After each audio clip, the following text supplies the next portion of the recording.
Simple అండి. ఇప్పుడు నేను హాఫ్ కేజీ తీసుకున్నానండి మష్రూమ్స్. చాలా ఫ్రెష్గా ఉంటాయి.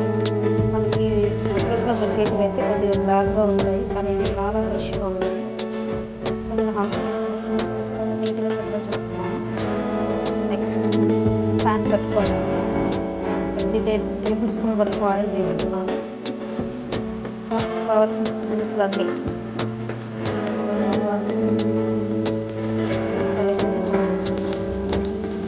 పడేంత వరకు వేయించుకోవాలి.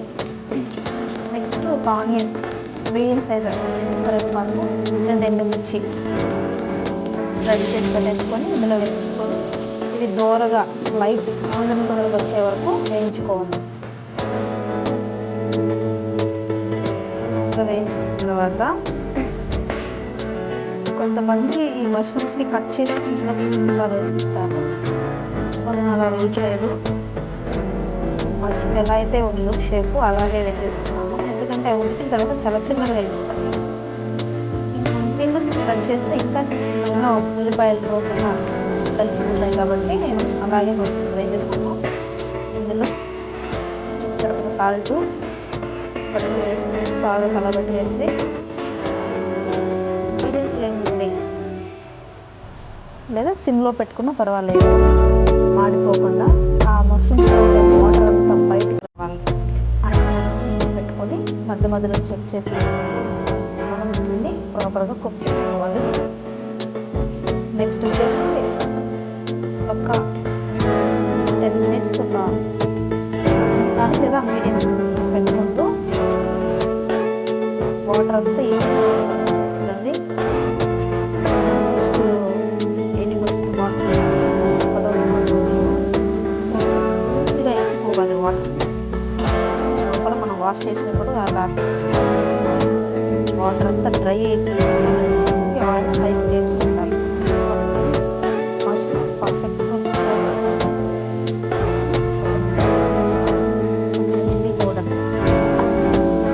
స్పైసెస్ బట్టి చాలా ఎక్కువ అయితే ఒక 2 టేబుల్ స్పూన్ నేను ఒక వేసి కారం పట్టే వరకు ఒక 3 నిమిషాలు పెట్టేసుకోవాలి. నెక్స్ట్ వేసుకోవాలి. పౌడర్ వేసాను. ఈ పౌడర్ లో ఫ్లేమ్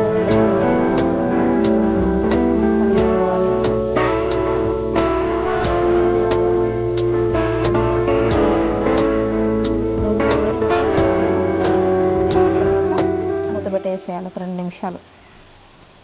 నెక్స్ట్ చివరిగా ఒక 10 నుంచి 15 వరకు వెల్లుల్లి కచ్చాపచ్చగా పొట్టు తీయకుండానే దంచుకొని వేసుకుంటే మంచి ఫ్లేవర్, అరోమా ఫ్లేవర్ ఉంటుంది. చాలా టేస్టీగా ఉంటుంది. చివరిగా యాడ్ చేసుకోవాలి. కరివేపాకు కూడా పచ్చిది క్లీన్ చేసుకొని ఒక గుప్పెడు వేసుకుంటే చాలా బాగుంటుందండి. ఈ విధంగా డ్రైగా వేయించుకున్న తర్వాత ఒక బౌల్లోకి తీసేసుకుందాం. చాలా టేస్టీగా ఉంటుంది ఫ్రెండ్స్. మీకు నచ్చితే ఈ విధంగా ఒకసారి మీరు కూడా ట్రై చేయండి. ట్రై చేసి ఎలా వచ్చిందో, టేస్ట్ ఎలా ఉందో నాతో షేర్ చేసుకోండి ఫ్రెండ్స్. ఓకేనా?